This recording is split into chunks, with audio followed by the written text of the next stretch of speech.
council to prevent the state from coming? This is, I don't know. I can't answer that question, and I think that's a question that you're familiar with the rhetoric about the city and how long it goes back. And we also know that we're not experiencing a spike in crime, but a decrease in crime. Yep. Mayor Tom Sherwood, WABE Radio. You and the chief are talking about partnerships with federal partners who are coming in. The president is talking about a takeover of the city's police department. Where does the chief fit in with Terry Cole, who's the new federal commissioner of the D.C. Police Department? Nothing about our organizational chart has changed, and nothing in the executive order would indicate otherwise. So the chief of police reports through the deputy mayor to the mayor of the District of Columbia, and the two people I think that were identified in the presser report to Attorney General Bondi. The executive order makes clear that all requests for MPD services, the president delegates to Attorney General Bondi. So Terry Cole? I don't recall the names. Yes. The Metropolitan Police Department? Where does he fit in that? That's a question for the Attorney General, I think. Yep. Mayor, to what extent are you planning to cooperate in this new framework, or is the city planning anything to prevent this from happening, including any legal acts? Well, I think I think you probably saw the Attorney General for the district, Brian Schwab's, a statement about reviewing all legal matters, and I think those matters are under review. The plain language, however, of the Home Rule Charter indicates that there is a declared emergency. It allows the president, it authorizes the president to make those requests.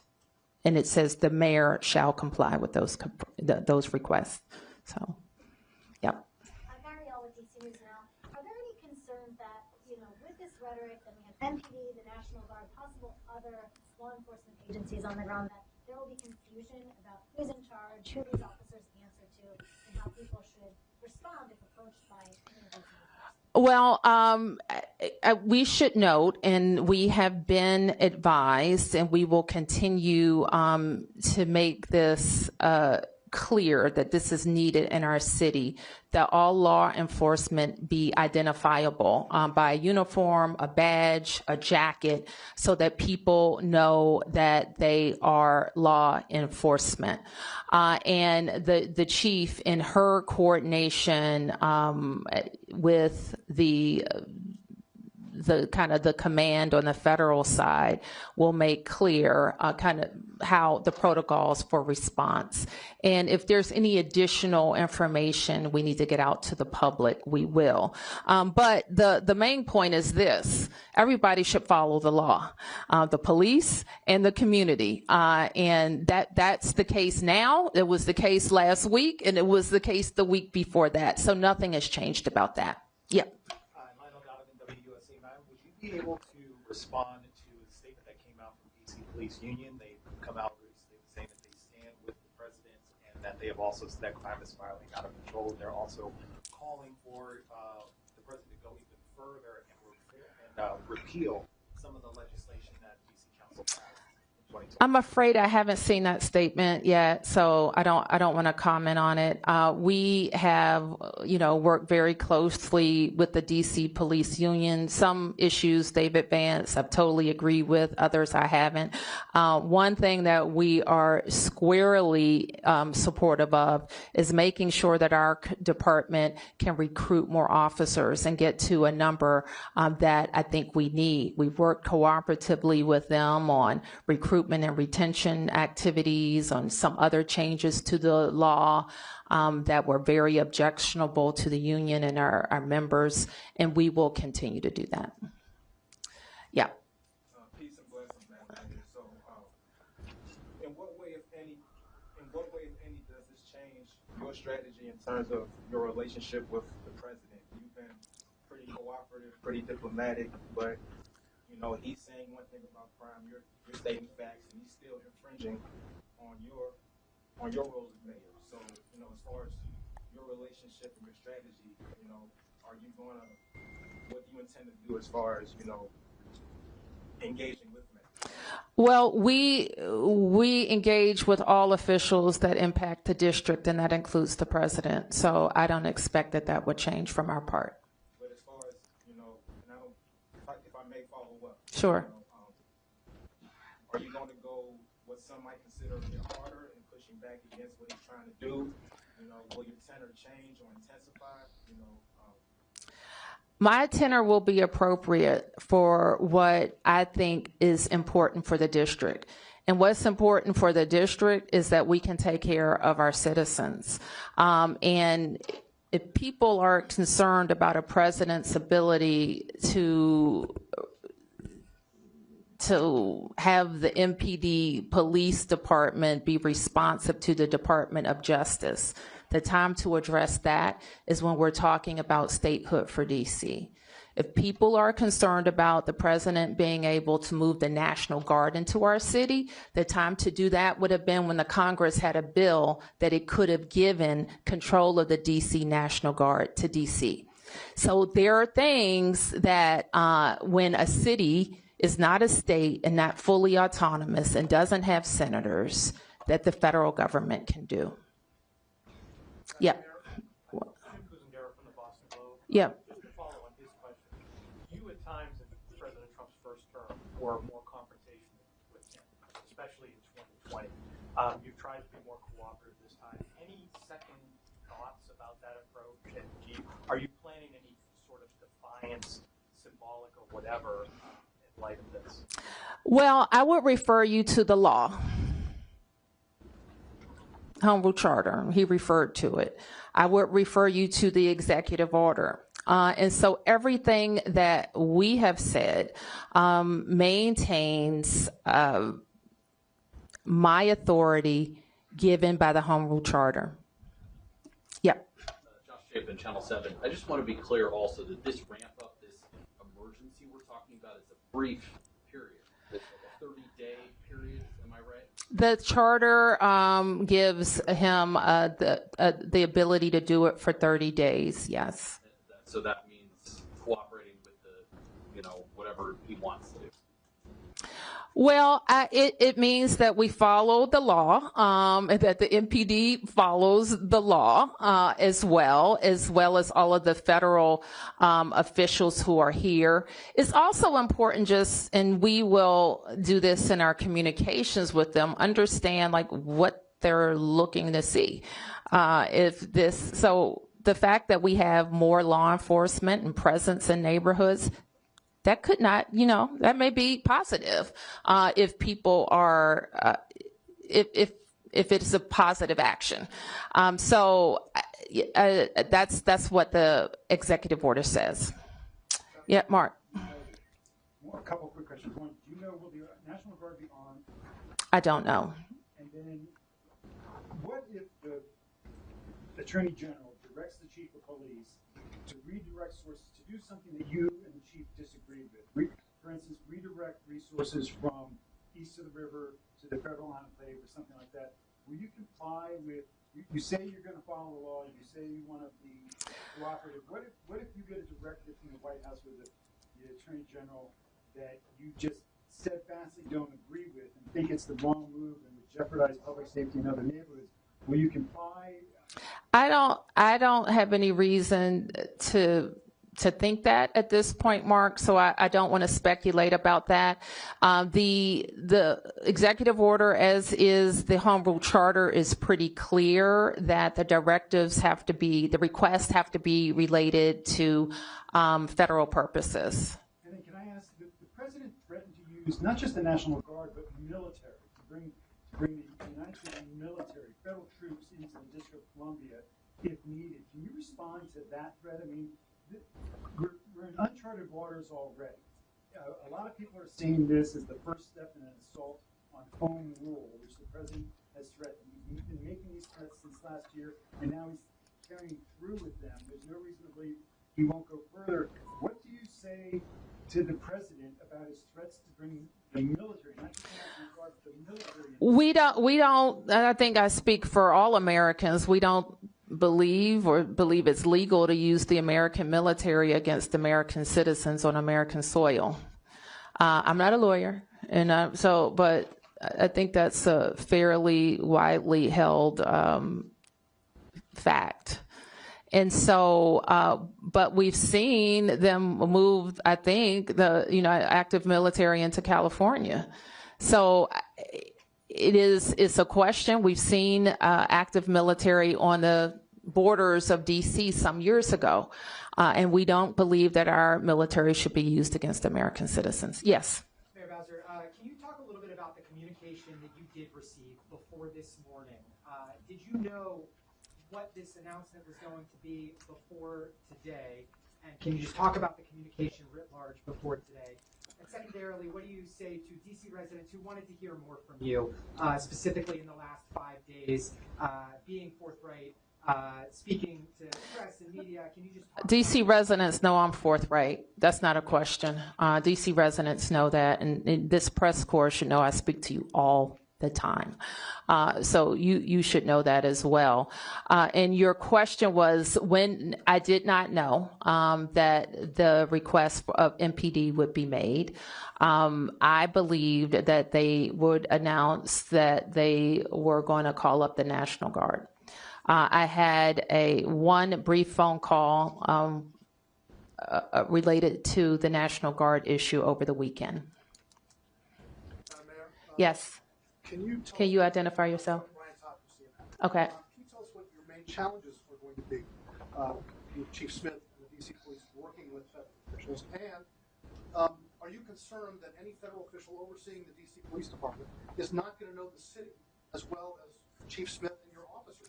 Chief Smith oversees the MPD, and all of the requests and coordination for the federal request. I don't really have a doubt that is going to, among those officials who are law enforcement officials who have experience working together, I don't have a big concern about that communication and coordination happening.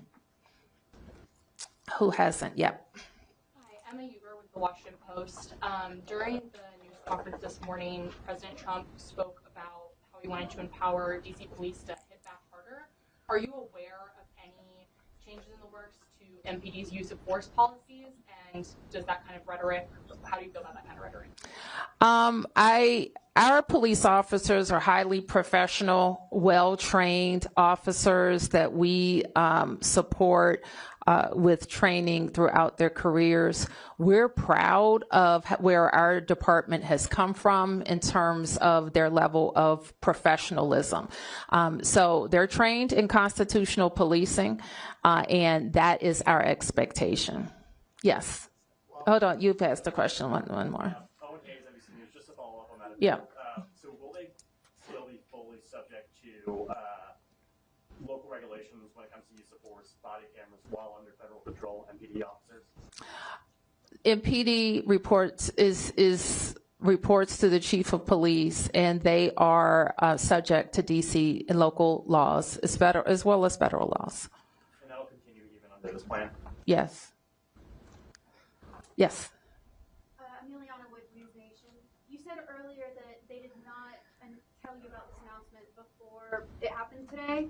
Did the White House or the president bring up their concerns with crime before last week?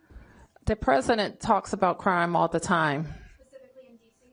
Yes. Have you not heard the president from the campaign trail? In every conversation I had with him, we're always briefing the president on our progress. In fact, my first meeting with him after he was elected the second time, we went over the crime trends. We went over how we're seeing decreases. So the president is read in on our efforts. Who hasn't? Yep, over here. The Associated Press. A lot of this seems to be perceptions of what constitutes an emergency. The White House and the administration says there's an obvious emergency. Your administration, with numbers of the council, says there is not an emergency here. How do you solve that? Is there arbitration option? Where does it go from here? Because it feels like, do you agree that it comes down to what constitutes an emergency and what's next? Well, what I would point you to is the Home Rule Charter that gives the president the ability to determine the conditions of an emergency. Now, we could contest that, but the authority is pretty broad. And so, like, if you wanted to say the most outrageous thing, one might say, well, I won't say that. It could be something very small. Like, I'm not saying that that's what he's doing, but it could be. And if he deems it and he puts the meat around it and the argument around what he thinks is an emergency. When we think of emergencies, it usually involves surges in crime, or crime that's not being responsive, or tools that we have that we can't use in the normal course. That's what, when we use an emergency, that's what it's for. Yep. Over 9, ABC News National. Wanted to see if you could respond directly to some of what the president said this morning. Do you agree or have any thoughts on the picture he's painting? He said that there are, quote, bloodthirsty criminals, end quote, or roving mobs of wild youth. And he also said that DC police can do whatever the hell they want, end quote. Are you okay with that? What does that mean? Do you have any response to him or the White House talking about the DC crime stats? I mean, I think I've already addressed all of those questions. Anything else? Yep. Scott Gellman with WTOP. This morning was described as a federal takeover of MPD. It sounds like you're describing this as Chief Smith is still in charge and everything will run through the department.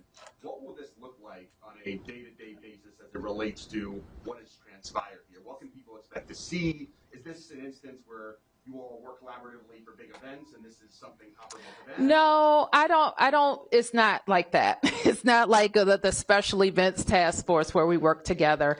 And I think I don't want to minimize what was said.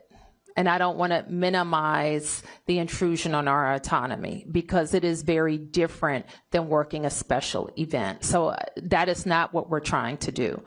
But I think the chief, and I'll turn to her in a second to talk to you about what she thinks is going to be most helpful to MPD. I want to believe I answered the question a little bit earlier, but I think what's helpful to us is that we come together and we look at data, we look at intelligence when it comes to crime across our city, violent crimes as well as property crimes. And so there are other things that the federal government is also very useful for, useful in supporting us, and that is in the city is warrants, right? The execution of warrants, the U.S. Marshals holds those. This will be an opportunity for us to come together and collaborate on being able to go out and execute warrants. As we think about over the past, came in 2 years ago, 5 years prior, we looked at some of our data where we saw an increase in violent crime in certain areas across our city. We designated those areas as a homicide reduction partnership plan with some of our federal officers. What we'll do in that space is we'll enhance that presence. The other thing is that most of you know we have a nightlife task force. U Street, we have a lot of tourists, residents, individuals who come into our city on a Thursday night, Friday night, or Saturday night and enjoy the nightlife culture. We will also be able to utilize that enhanced presence in and around that area and any other crime trends that we might see that will go forth. We have our drug-free zones where we also align our federal partners in those spaces as well as our juvenile curfew zones. May I just follow up quickly, Chief? So again, this morning it's being described as a federal takeover. You all are describing it as an opportunity to enhance the crime prevention strategies you have in place. What to the community who's confused about the discrepancies, where does it fall? Well, I just articulated to you where it falls. And what I mean by that is that with respect to the 2 federal partners who will be working alongside me, the operations and the administrative liaison, we have a meeting scheduled for today right after this meeting, and we will be able to create an operational plan for our city that will continue to keep our city safe. Chief Smith, I just have one question. You just broke the rule. Maybe somebody else haven't asked the question already. Okay, is that it? Okay, all right. Question. Yes, sir. Data a lot we've talked about. Data has come from MPD saying that crime has been going down.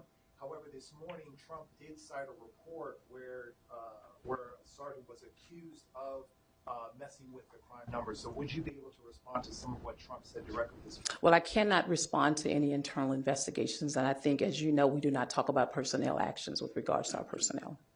Sam. No problem. A two-part question. For me? Yes. Okay. And this is in regard to the youth. What is your professional assessment of how NPD has handled the so-called youth takeovers? And I guess the second part of my question might be more appropriate for the mayor, but. Well, can I ask the first question? Then you can ask the mayor the second question. I think when it comes to the juveniles, and I've said this, you know, I'm very passionate about young people who are going to do great things in our city, and we have a lot of young people who are moving in that trajectory and in that space. The problem is we have a small subset of young people who do not. And I've said to parents, you need to know where your children are. We've talked about this over and over again. The mayor has enacted an executive order so that I, as the chief, can designate juvenile curfew zones around our city so that we can still give young people the opportunity to be able to be in those spaces based on what the laws and the regulations state, but we won't allow the disruptive behavior. And we've seen that time and time again. We've looked at intelligence, we've looked at data. Sometimes we look at things that are on social media to help guide our decisions. We want young people to be safe in our city. We want them to be able to enjoy the activities of our city, but we're not going to tolerate that kind of criminal activity that we've seen in the past. The juvenile curfew zone that was enacted, we've seen a decrease in our juvenile participation in those locations. No doubt. And Madam Mayor, Yes. if I may, how effective would it be to federalize crimes that you commit? Because we keep hearing that from the U.S. Attorney for D.C., but how effective would that be as a crime prevention strategy? Well, I have had a pretty. We had a meeting with the U.S. Attorney for the Janine Pirro last week, and she does have a lot of interest in juvenile crimes and how her office can be more engaged. What I committed to her then was having some conversations around the laws that she's concerned about with members of the council and seeing if there's any possibility of a omnibus to change that. With regard to who prosecutes or what crime she can prosecute, that's not a local law change. That would be a congressional change. So am I hearing you correctly? In saying that you would embrace the change in those three laws? I have a position on at least 2 or 3 of those I can refer you to. I would, because I'm going to get them mixed up in my head right now, but I will be happy to share that with you. Okay, I'll take a few more. Yep. Along with those laws that Sam was just talking about earlier today, we also heard a focus on DC's bail system, being a cashless bail system. Mm-hmm. Was that part of your discussion? It's the first time I ever heard that come up in a situation with DC. DC has had a no cash, whatever you call it, cashless bail, I think since the mid-90s. So that's not anything new to our system. We do, and you know that I was very, very focused in the last 2 years on having the council pass laws that would allow judges to hold violent offenders, those accused of a violent offense, pre-trial. And I believe that provision has led to our very substantial decrease in shootings and homicides. Yep. I wonder if you could specifically speak to some of the concerns that U.S. Attorney Pirro has raised about her perception of lenient sentencing for youth charged with violent crimes. Do you think that's an issue? And as she suggested, potentially charging in some instances prosecuting youth as adults, is that a potential solution, or do you agree with that? Well, the U.S. Attorney has the ability to prosecute youth for some crimes as adults. And I think she's interested in expanding that and possibly lowering the age. what I committed to her to do is look at all of the what's allowable in the law now, the types of crimes, working with the council, and working on some changes. So do you agree with her, though, that has to be expanded, or do you think that is an unhelpful solution? I don't want to say right now because that could mean a lot of things. We want to really analyze what we think would keep us safer, what the link to crime. I will say this, and this is, some of you are new to covering us and covering these issues, but I have been in my tenure of service very pro accountability. Okay, I am an accountability mayor. If you commit a crime in the district with a gun, there has to be accountability. And that's if you are an adult or if you are a juvenile. I don't think we always have that accountability. I think what was missing from the press conference a little bit earlier, however, is what people also don't know about the district. Our prosecutors are not local, okay? They don't get elected by anybody here. They don't report to any of us. They are appointed by the president. We've also had a period of time where some of the very good police arrests that have been made were not prosecuted by the U.S. Attorney's Office. So the prosecution is a federal element. Judges are appointed by the President of the United States as well. And so those are not local judges. They don't report to any of us. So that is a part of the federal system. So anytime we talk about crime in the district, it is part local and part federal that can make changes. All right, I'll take just a few more. Mark.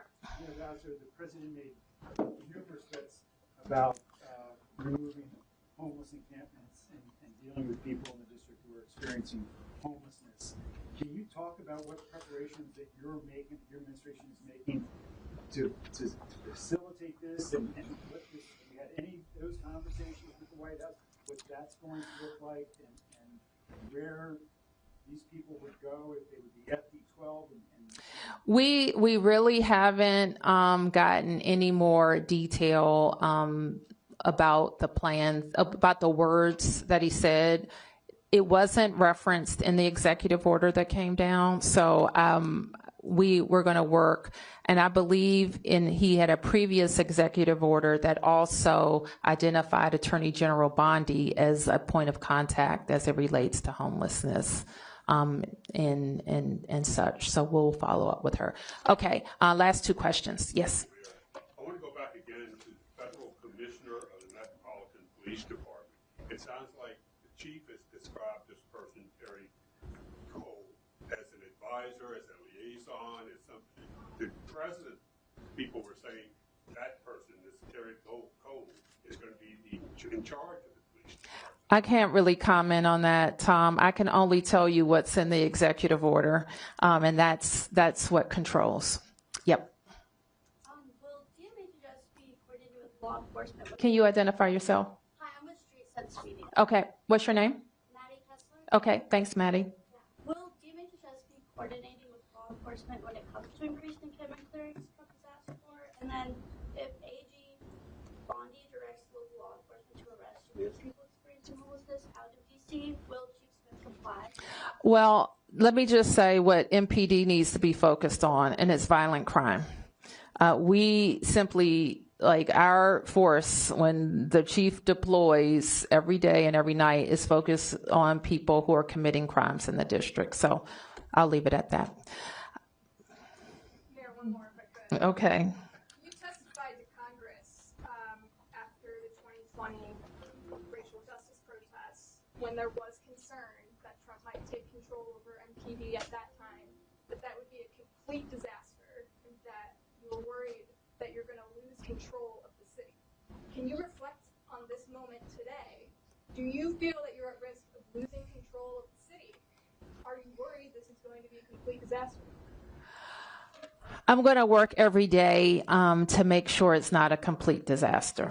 Let me put it that way. And I think that with Chief Smith's leadership and her expertise in both the federal space and the local space, we are going to do our level best to maintain, as the chief talked about, to maintain the trust that DC residents have in us. What could be a disaster is if we lose communities who won't call the police.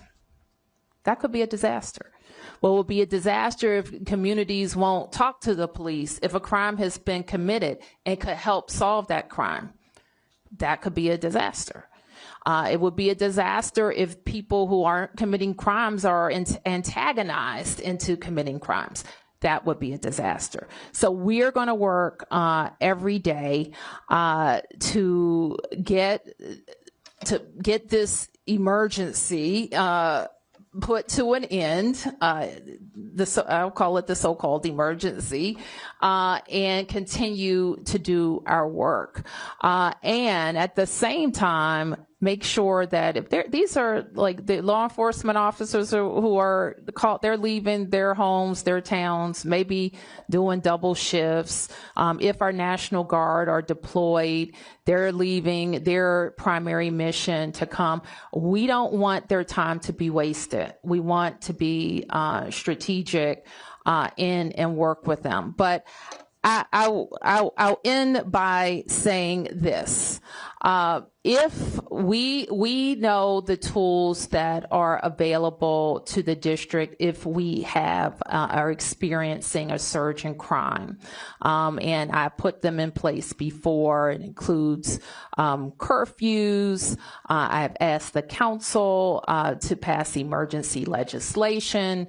I've asked the Congress for additional funds. We've done all of those things. So there's nobody here, and certainly nobody who works for me, who wants to tolerate any level of crime. And I know it's frustrating sometimes to hear if I say our crime numbers have gone down, yet you've been a victim of crime. It doesn't matter to you if crime has gone down, if you were a victim or you know someone who is a victim. So we understand that. We work every day to stop crime. Thank you, everybody.